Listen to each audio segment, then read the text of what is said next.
This is a video on how to document seizures within iCM's Care Tracker. So I am in the Care Tracker, and I have chosen one of our test people, Donald Duck, and Donald does have an active seizure disorder, so he does have to keep a seizure record. So this is an as-needed log or chart within iCM's Care Tracker for Donald. So this means that no matter what day I go into, no matter what shift I go into, I'm always going to have the ability to click on this as needed seizure record for Donald, okay? So in order to document a seizure, I'm just gonna go into this as needed button. And the services provided here, your options, this is the same exact options that are on the paper seizure record chart, okay?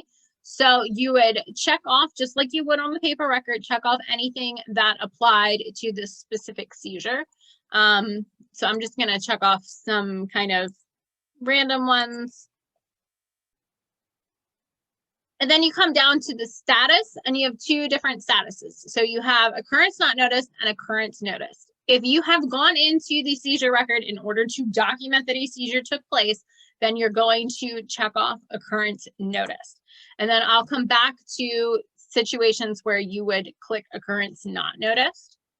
The time, this is going to be the default time of when you went in here. So likely you're going to want to back that up to when the seizure actually took place, because you're going to be documenting it after the fact. So maybe, you know, we had to call the nurse and it took a little while. So I'm going to actually back this up to 6:30. We can ignore the time taken. You don't need that as long as this time is pretty accurate. And then in the notes section, you're always going to start with how long that seizure lasted. So you can say seizure lasted 30 seconds. And then what else you put in this note section all depends on this particular person's seizure protocol. So in this case, just as an example, I'm going to say that we call the nurse after every seizure for this person. So some people, it might be, you know, call the nurse if it lasts longer than a certain period of time, or call the nurse if they have, you know, more than 1 or 2 or 3, whatever it may be in their seizure protocol within the same, you know, 6-hour period, 12-hour period, 24-hour period. Again, it all depends on what that person's specific seizure protocol is. In this case, I'm going to say the seizure lasted 30 seconds, called the nurse, and anytime you call the nurse, you always want to name the nurse. Spoke with nurse Jackie Miller. Nurse requested that we monitor Donald for any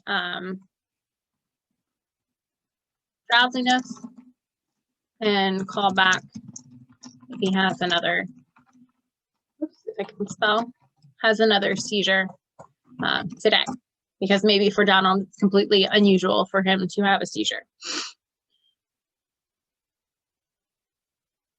And then you would click done. Now, if the nurse were to give a directive, you know, such as nurse requested that we make an appointment with neuro, then that would be a great time to use your mentions. If you're a DSP, to mention your FLD, to give them the heads up. If you're an FLD, maybe you want to keep your PD in the loop to let them know, hey, you know, something's going on with Donald. This is unusual for him. You can mention any staff in here. So in this case, maybe you were just contacting your supervisor, your FLD, or your senior FLD to let them know and say, you know, please let me know if you want me to schedule a neuro appointment, or if you will be doing that. And this is just a great paper trail for you as a staff, as a DSP, so that it shows, hey, I followed protocol, I spoke to the nurse, I followed up with what the nurse said, and I passed this on to the correct person to make sure that it gets taken care of and that this nurse's directives were followed through on. So for seizures, we should never be leaving the note section blank, because at the very least, you would be saying how long that seizure lasted, even if you didn't have to call the nurse. Maybe that's not that person's protocol, but we should at least be putting in here how long that seizure lasted, okay? So I'm gonna go ahead and click done.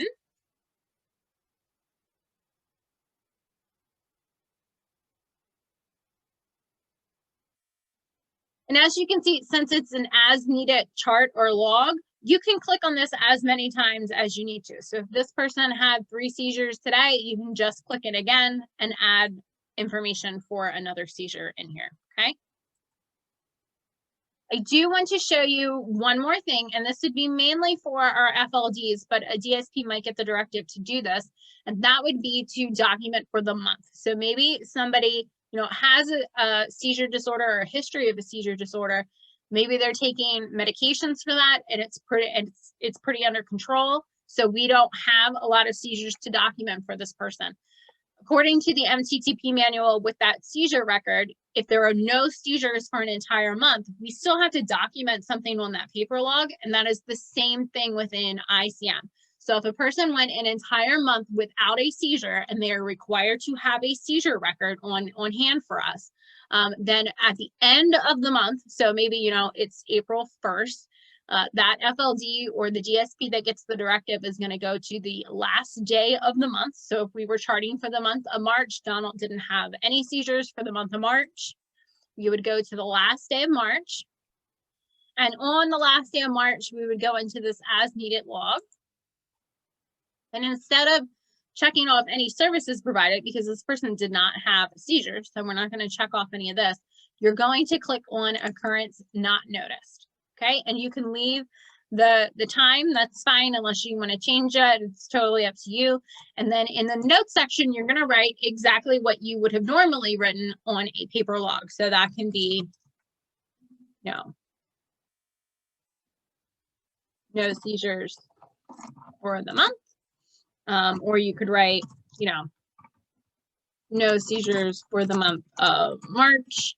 However you want to put that, we do need to make sure that we have the documentation for the month. And again, this only applies to somebody who is required to have a seizure record with us and that has not had any seizures for an entire month. We do have to go in at the end of the month and we have to write this documentation that this person did not have any seizures.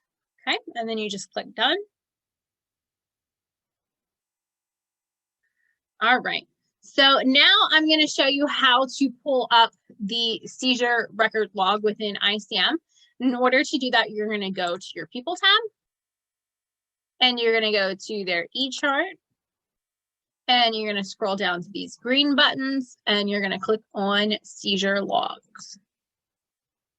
For this, you have the ability to select what exactly you want to see. So you can see, today's, you can see yesterday's, last 7 days, so a week's worth, last 30 days, this particular month, last month, or you can click on custom and you can do, a start date and an end date, okay?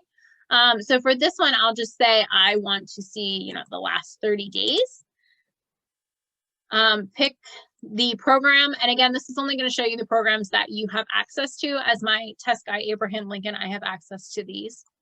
So I'm going to go ahead and click the program that Donald Duck is entered under, and I'm going to say go ahead and pull the seizure record logs for this.